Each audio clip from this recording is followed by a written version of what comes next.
warahmatullahi wabarakatuh.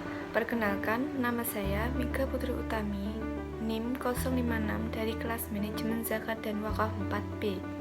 Di sini saya akan membahas jika saya sebagai pimpinan perusahaan dan dalam situasi pandemi saat ini, produktivitas perusahaan saya mengalami turun omset secara drastis. Lalu, kebijakan apakah yang akan saya lakukan sehingga tidak merugikan karyawan?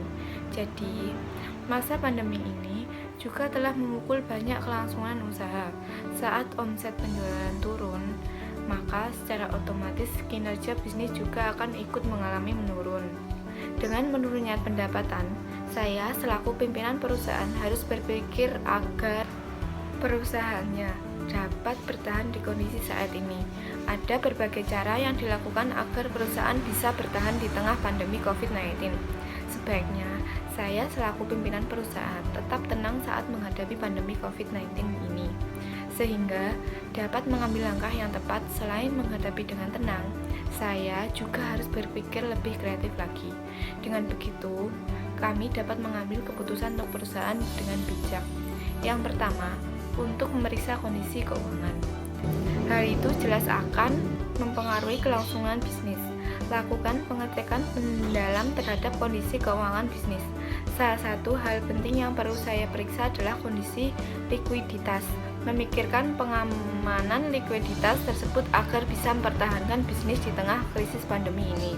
Yang kedua, tingkatkan kualitas produk. Pastikan selalu melakukan evaluasi terhadap produk dan menyesuaikan dengan kondisi pasar yang ada. Hal ini akan membantu saya untuk tetap bertahan dan memiliki omset penjualan yang baik, sehingga bisa mendapatkan keuntungan yang maksimal atas bisnis yang dijalankan. Yang ketiga, kenali pasar dan konsumen dengan baik atau dengan menentukan strategi bisnis. Selain meningkatkan kualitas produk, kegiatan promosi dan juga langkah pemasaran lainnya adalah hal yang bisa saya lakukan untuk meningkatkan omset penjualan. Pada waktu-waktu tertentu, daya beli konsumen mungkin saja akan menurun dan harus bisa mengatasi kondisi ini dengan berbagai strategi promosi dan juga pemasaran yang tepat seperti diskon, program pembelanjaan, dan juga promosi lainnya bisa menjadi langkah tepat untuk meningkatkan omset penjualan menjadi lebih maksimal. Yang keempat, mengarahkan karyawan dengan sesuai dengan kebutuhan saat ini. Setelah menentukan strategi bisnis, perusahaan harus mengarahkan karyawan agar strategi bisnisnya dapat berjalan dan sesuai kebutuhan. Yang kelima, untuk yang status kontrak, jika berakhir tidak perlu diperpanjang. Jika perusahaan yang memiliki karyawan yang statusnya kontrak akan berakhir, sebaiknya menunda perpanjangan lebih dahulu. Jika dirasa karyawan bekerja dengan baik dan perusahaan tidak ingin melepas karyawannya, maka solusinya jadikan sebagai mitra atau distributor dan reseller.